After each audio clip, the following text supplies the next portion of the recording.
안녕하세요. 신주입니다. 전 세계의 미스터리한 사건 사고를 소개하고 있습니다. 2009년 경상남도 김해시 부원동엔 작은 국수집이 있었습니다. 국수와 김밥을 아주 싼 가격에 팔았는데 맛도 좋아서 이미 김해에선 소문난 집이었어요. 이 집에서 사람들이 가장 많이 찾는 메뉴는 당연히 국수였는데요. 단돈 3,000원에 맛있는 국수를 먹을 수 있다는 장점으로 지역 신문이나 전국 맛집을 소개하는 TV 프로에도 소개된 적이 있었습니다. 3,000원이면 2000년대 당시 편의점에서 사 먹을 수 있는 도시락의 가격 정도예요. 지금은 3,000원으로 밥 한 끼를 사 먹기는 거의 불가능하거든요. 2000년대에도 3,000원으로 식사를 해결하기는 쉽지 않았습니다. 분식집에 가서 김밥 한두 줄 정도를 겨우 사 먹는 가격이었죠.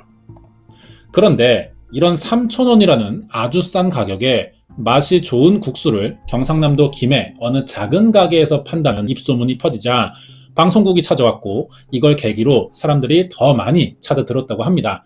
나중엔 억대 매출을 올릴 만큼 돈을 많이 번 가게가 됐어요. 일부 사람들만 알고 있던 작은 국수집이 방송을 통해 유명해지자 가게는 쉴 틈 없이 바빠졌고 먼 곳에서도 찾아와 줄을 설 만큼 가게는 항상 빈자리가 없었습니다.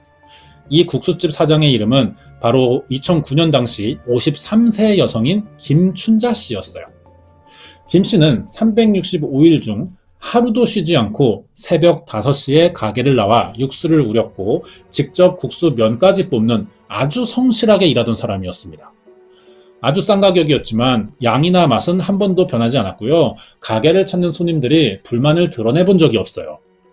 김 씨는 성실하면서도 주변에선 친절한 성격으로 사람들의 호감을 많이 샀습니다. 김 씨가 이렇게 열심히 일하는 이유는 어떤 계획이 있어서였는데요. 국수를 팔아 모은 돈으로 3층짜리 건물을 지을 생각이었습니다.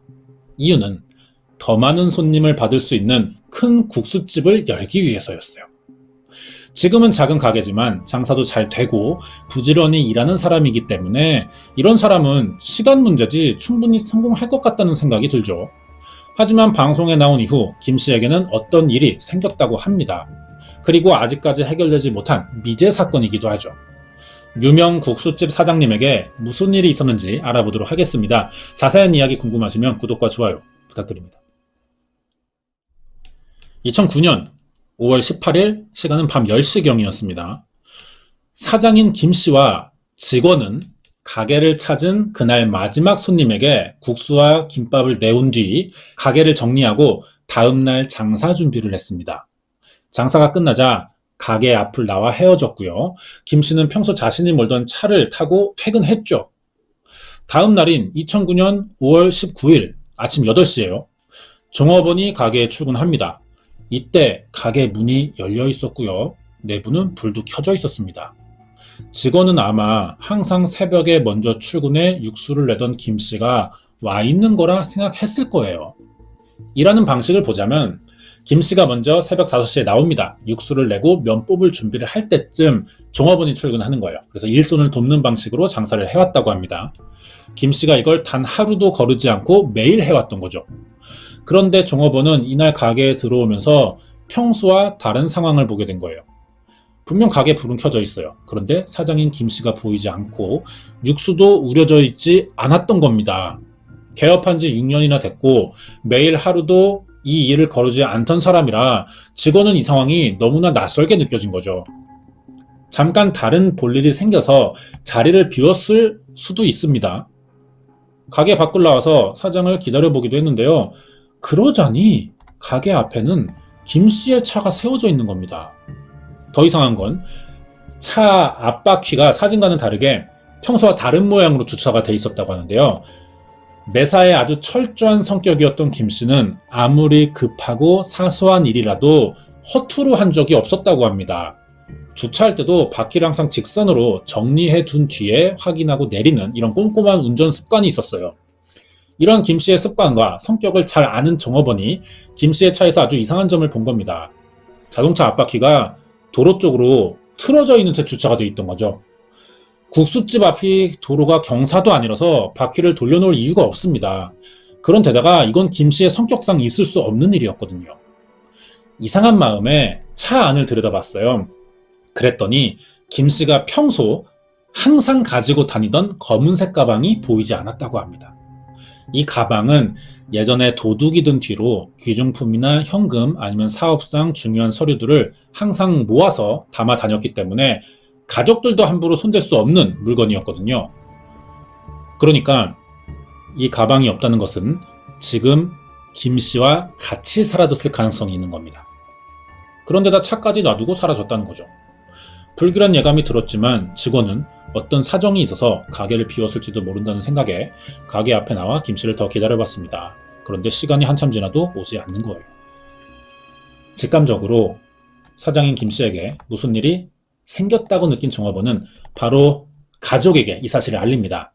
새벽부터 출근했어야 할 사장이 가게에 보이지 않는데 어디로 갔는지 알고 있냐면서 물어봤는데요.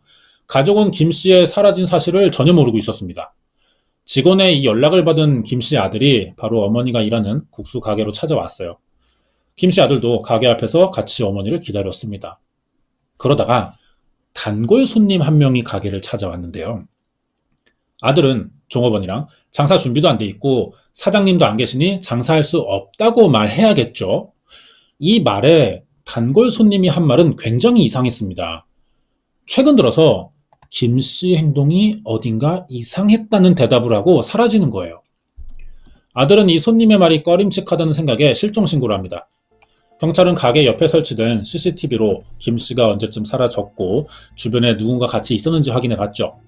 여기서 김 씨가 실종 전날 밤 10시쯤 종업원과 헤어진 뒤 자신의 차를 타고 가는 모습이 발견됩니다. 여기까지는 종업원의 진술과도 일치했고 이상한 점은 없어요. 그런데 3시간이 더 지난 5월 19일 새벽 1시 40분경 김 씨의 차가 가게로 되돌아오는 장면이 찍힌 겁니다. 갑자기 차를 돌려서 가게로 돌아왔고 어떤 그래야 될 이유가 있었겠죠. 소지품과 귀중품 아니면 중요한 서류를 넣어 다니던 그 검은색 가방에 뭔가를 빠뜨렸을지도 모르는 겁니다. 그런데 이 차에서 내린 사람은요, 김 씨가 아니라 키가 170 정도로 보이는 건장한 체격의 남성이었어요. 경찰은 이 장면을 근거로 김 씨의 실종과 어떤 연관이 깊을 만한 사람을 찾아보던 중 아들에게서 결정적인 이야기를 듣습니다. 신고 전 김 씨의 행동이 어딘가 이상해졌다는 말을 하고 사라진 단골 손님의 이야기인데요. 문제는 그 손님이 지금 CCTV에 보이는 이 남성과 굉장히 닮았다는 겁니다. 사실 이 남성은 가게 앞에서 사라지기 전 김 씨의 실종을 걱정하면서 한마디를 더 했었다는데요. 자신이 단골이라 친해지다 보니 개인적인 이야기도 자주 하던 사이였는데 김 씨가 사라지기 전 다른 지역에 돈 받으러 갈 일이 있다는 말을 자기한테 해줬었다는 겁니다. 경찰은 아들의 증언과 CCTV 속 촬영된 남성의 인상착의를 통해 용의자가 누군지 특정해 나가기 시작했는데요. 키 170 정도의 건장한 체격을 가진 것까지는 확인됐지만 모자를 썼기 때문에 얼굴까지 자세히 볼 수는 없었습니다. CCTV는 밤에 찍혔고 화질도 좋지 않아서 신원을 알아보기가 힘들었어요. 국립과학수사대에 이 영상을 보냅니다. 분석 요청했는데 판독하기 어려워서 불명 판정이 나왔고요. 결국 이 영상은 안타깝게 수사 자료로 사용될 수 없었죠. 아들에게 실종 당일 찾아와서 이상한 말을 하고 간 이 남성은요, 여러모로 실종된 김 씨와 어떤 연관이 있을 거라 판단됩니다. 어떻게든 찾아야 됐고 찾는데도 성공했어요. 바로 강두식이라는 53세 남성이었습니다. 이 남성은 트레일러 기사로 일하면서 국수집 사장인 김 씨와 몇 년 전부터 친분을 쌓고 가깝게 지내던 사이였다고 합니다. 실제로 자주 국수를 먹으러 오는 단골 손님이기도 했어요. 경찰은 강 씨를 소환해 김 씨 실종 전 만난 적이 있거나 CCTV 속 남성을 아는지 물어봤습니다. 그러자 강 씨는 경찰 질문에 대답하기보다 CCTV에 찍힌 남자는 자기가 아니며 사건 당일 새벽엔 알리바이가 있다고 잡아떼기만 바쁜 거예요. 이런 부분이 더 의심됐기 때문에 진술이 사실인지를 한번 따져봤습니다. 강 씨는 사건 당일인 5월 19일 새벽 트레일러 운전을 하고 있었다는 진술을 했어요. 통화 기록과 운행 기록 조사해보니까 진술대로 알리바이가 있는 것처럼 보였지만 자세히 들여다보니까 이게 전부 거짓말이었던 겁니다. 이 거짓 알리바이가 확인되기까지는 많은 시간이 걸리진 않았거든요. 왜냐하면 사건 당일 국수집 근처에서 이 강 씨를 태운 택시기사가 목격자로 나타난 거예요. 점점 이 강 씨에게 실종 사건의 혐의가 확실하다고 느껴졌죠. 택시기사는 강 씨를 태울 때 자기 직업이 트레일러 기사라 소개했고 요즘 경기가 어떤지를 이야기했는데 이게 신원 파악에 도움이 된 겁니다. 강 씨가 택시에서 내린 곳엔 트레일러가 한두 대 정도 있었는데 강 씨가 평소 일을 마치고 차를 자주 주차하는 곳이었다고 택시기사는 그 당시 상황과 대화 내용을 자세히 기억하고 있었어요. 택시기사 말대로 강 씨를 태워 운행한 경로를 따라가 보니 주유소를 지나치는 길이었습니다. 여기 CCTV를 한번 확인해 봤거든요. 그랬더니 강 씨의 트레일러가 상향등 한쪽이 고장나 있었다고 합니다. 그리고 이 영상 속의 트레일러는 같은 위치에 상향등 불만 켜져 있지 않았어요. 사건 발생으로 추정되는 시각에 강 씨는 자신의 트레일러를 몰고 이곳을 지나갔던 겁니다. 하지만 경찰 조사에서는 여기를 지나간 적이 없다고 진술했었죠. 이게 거짓말이고요. 경찰은 강 씨의 거짓 알리바이와 택시기사의 증언을 토대로 강 씨를 사건의 유력 용의자로 보고 차 내부 감식을 해봅니다. 혈흔이 꽤 발견됐는데 DNA 검사 결과 이게 사라진 김 씨의 혈흔과 일치했어요. 이런 증거들을 가지고 강 씨를 강하게 추궁해 봤는데 그래도 강 씨는 자신이 이 사건과 관련이 없다며 혐의 부인만 했고 차에서 발견된 피는 사실 김 씨와 성관계 도중 코피를 쏟아 묻은 것이라면서 김 씨를 전혀 해친 적이 없다고 하는 겁니다. 결국 강 씨의 차에서 김 씨 혈흔과 여러 의심스러운 정황 그리고 간접 증거들이 나왔지만 피해자의 시신을 찾지 못했기 때문에 실종에 대한 혐의가 입증되지 못한 거죠. 검찰의 기소가 그래서 실패로 끝납니다. 대신 차량 관련 위법 행위는 있었기 때문에 실종과 전혀 관계없이 강 씨가 징역 1년을 선고받았고요. 지금은 만기 출소했어요. 자유의 몸입니다. 무죄 추정의 원칙에 의해서 물질 증거를 통한 입증이 안 됐을 뿐이지 누가 봐도 이 사람은 아직까지 의심받을 만 하거든요. 강 씨에 대한 더 자세한 정보가 알고 싶은데요. 이 남성은 왜 김 씨를 마지막으로 만난 사람이 됐으며 어떤 이유로 자신의 차에 실종자의 혈흔이 남겨졌던 걸까요? 그리고 김 씨와 정확히 어떤 관계였는지 알아보도록 하겠습니다. 53세 남성 강 씨는 평소 트레일러를 몰고 다니는 직업이었지만 자영업을 하는 식당과 술집을 돌며 트레일러를 이용한 사업 계획이 있으니 투자해보라면서 가게 사장들을 상대로 투자금을 갈취한 전적이 여러 번 있었습니다. 투자하지 않으면 땅에 묻어버리겠다는 협박을 한 적도 있었어요. 김 씨의 실종 이후 차량 위법 혐의로 1년간 감옥에 수감됐다가 사업 명목으로 투자금을 횡령해 사기 혐의로 재수감된 적도 있는 사람이었죠. 강 씨의 사기 수법은 이렇습니다. 자신의 외형을 이용해 위협적인 이미지로 주도권을 가져가는 거예요.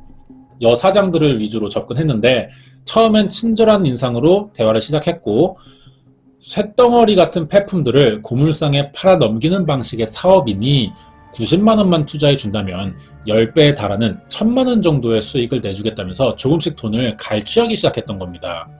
그러면 왜 이런 협박과 사기를 저지르면서 돈을 모았던 걸까요? 이유가 있을 텐데요. 당시 강 씨가 중독으로 보일 만큼 도박에 빠져 있었고 거액의 도박 빚이 있었다고 합니다.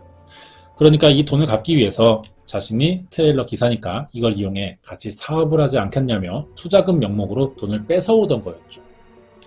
이걸로 돈이 조금 생기긴 합니다. 하지만 성에 찰 정도는 아니었어요. 그래서 강 씨가 다음 범행 대상을 물색하던 중 사건이 일어나기 6년 전부터 김해에서 국수집을 하는 김 씨를 알게 됐고요.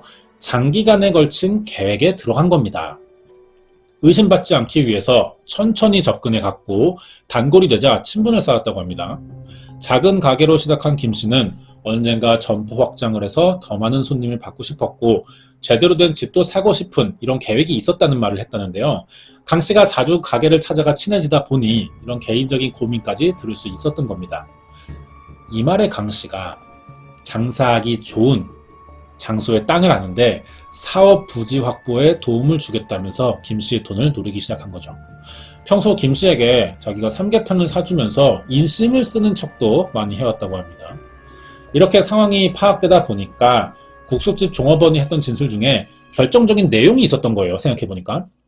김 씨가 실종되기 전날 밤 마지막 손님에게 음식을 판 뒤 과일을 깎으면서 어떤 사람에게 줄 국수를 뽑고 있었다고 했는데요. CCTV 확인 결과 김 씨의 차에서 용의자인 강 씨가 내린 것을 봐선 실종 당일 둘이 만날 계획이었고 이때 강 씨에게 대접 차원에서 국수를 주려고 했던 것은 아닐까 이렇게 추정됩니다. 하지만 미리 강 씨를 만나기 전에 국수를 만들려고 했던 건지 종업원이 퇴근하고 만들다가 어떤 일이 생긴 건지는 알 수가 없어요. 이건 사라진 김 씨와 용의자인 강 씨만 알겠죠. 결국 증거 부족으로 강 씨가 김 씨 실종과 법적으로 무관한 사람이 됐지만 김 씨가 강 씨에게 11번에 걸쳐 총 5천만 원이라는 거액을 보낸 내역이 확인됐고요. 실종 전 마지막으로 통화한 상대가 이 강 씨라는 것도 확인이 됐습니다. 실종이 의심되는 증거는 많은데 실종에 관계가 있다는 증거가 나오지 않는 거예요. 자, 여기까지 사건 경위를 추정해 보자면 국수집 사장 김 씨는 이날 장사를 마치고 퇴근이 아니라 사실 강 씨를 만날 계획이었던 것 같습니다. 장소는 김 씨가 트레일러를 자주 주차하던 곳으로 예상되고요. 하지만 강 씨는 자신의 트레일러로 김 씨를 유인해 어떠한 범행을 시도했고 김 씨가 타고 온 차를 몰아 국수집 앞에 주차를 합니다. 가게 문이 열려있고 불이 켜진 것을 봐서는 아마 강 씨가 내부에 들어간 것 같은데요. 이유는 강 씨의 원래 계획이 김 씨의 검은색 가방을 노린 것이었지만 김 씨가 이걸 가져오지 않았기 때문에 가게를 찾아가 안을 뒤졌던 것으로 보입니다.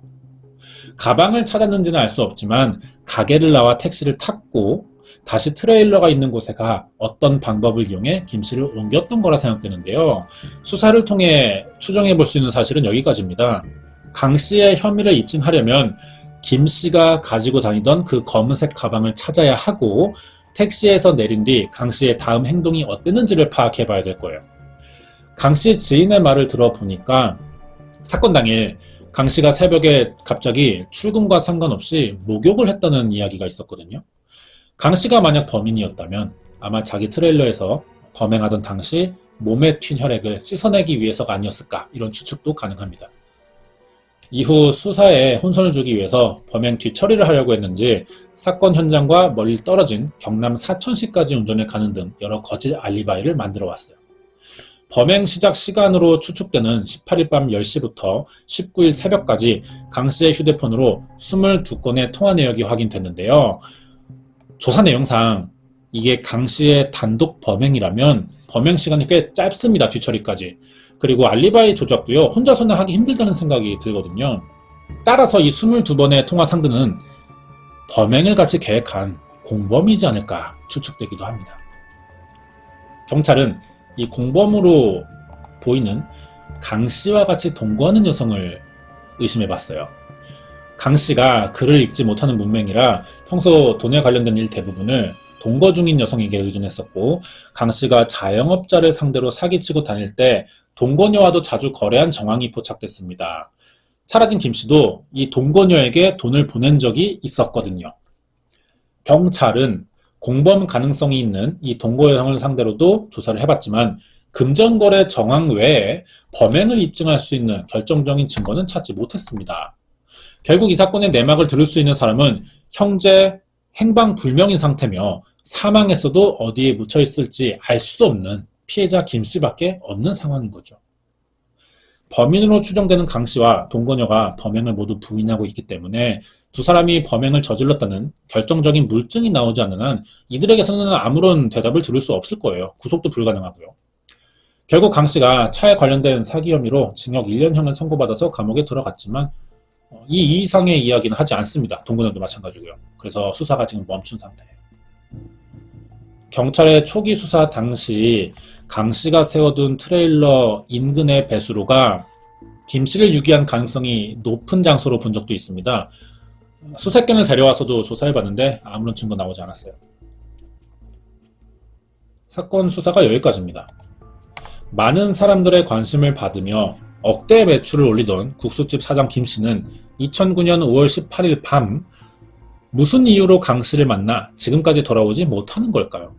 그리고 강 씨는 자신의 억울함을 주장하면서도 왜 김 씨의 행방에 대해선 아직 제대로 된 대답을 하지 못하는 걸까요? 경찰이 강 씨의 입을 열게 할 결정적인 증거를 찾지 못하는 이상 이 사건은 계속 장기 미제로 남을 수밖에 없을 겁니다. 있을지도 모를 목격자 제보에 지금은 의존해야만 되는 상황이에요.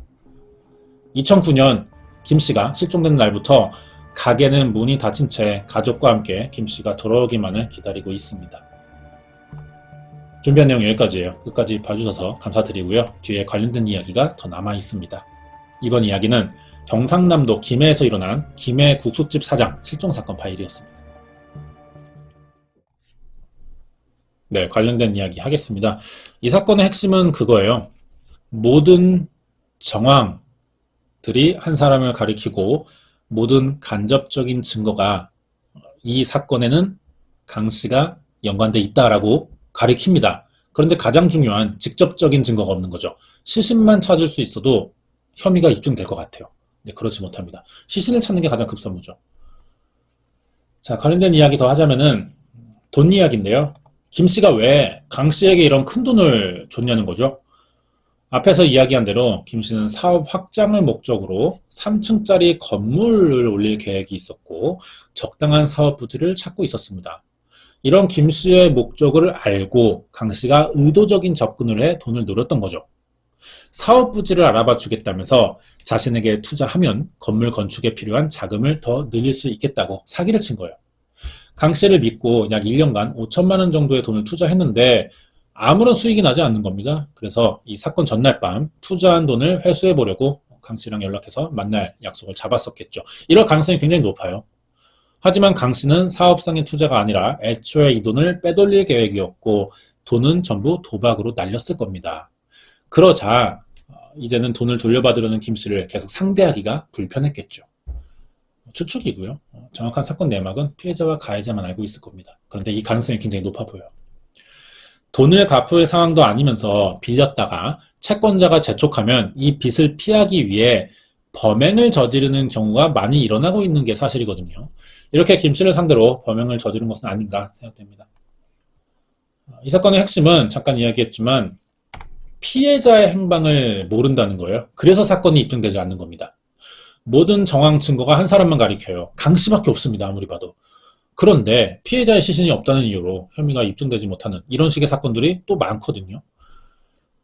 하지만 최근 들어서 피해자의 존재 유무와 상관없이 간접 증거만 가지고 피의자의 범행이 입증되고 중형을 받는 판례가 또 늘어나고 있습니다. 이번 사건의 경우는 김 씨에게 어떤 일을 했었고 흉기는 무엇이며 결정적으로 김 씨가 어디 있는지를 찾아낼 수 없었기 때문에 혐의를 적용하지 못한 거예요. 수사를 담당한 경찰들도요, 법조계 사람들이 경험이나 직감적으로도 답을 알 겁니다. 우리랑 생각이 거의 비슷하겠죠. 하지만 우리나라가 무죄 추정의 원칙을 채택하고 있습니다. 이것으로 용의자의 거짓말을 가려내야 하고 혹시 모를 만에 하나의 경우라도 고려해봐야 된다는 거죠. 정말 강 씨의 주장대로 김 씨가 차 안에서 코피를 흘렸을지도 모르는 거예요. 하지만 이 피가 정말 코에서 나왔느냐 이것을 확인할 수 없으면 수사는 그 다음으로 나갈 수가 없는 겁니다. 반대로 강 씨의 평소 행실이 불량하고 수상한 데다 진술이 다 거짓말이었던 건 어떤 이유가 있었기 때문일 거고요. 이걸 또 밝혀내야 할 겁니다. 강 씨의 범행을 입증해줄 결정적인 증거가 나오면 사건은 생각보다 빨리 해결될 수도 있을 거예요. 좋은 소식이 들어와서 이 사건을 다시 한번 좀 소개할 기회가 있었으면 좋겠습니다. 오늘 여기까지예요.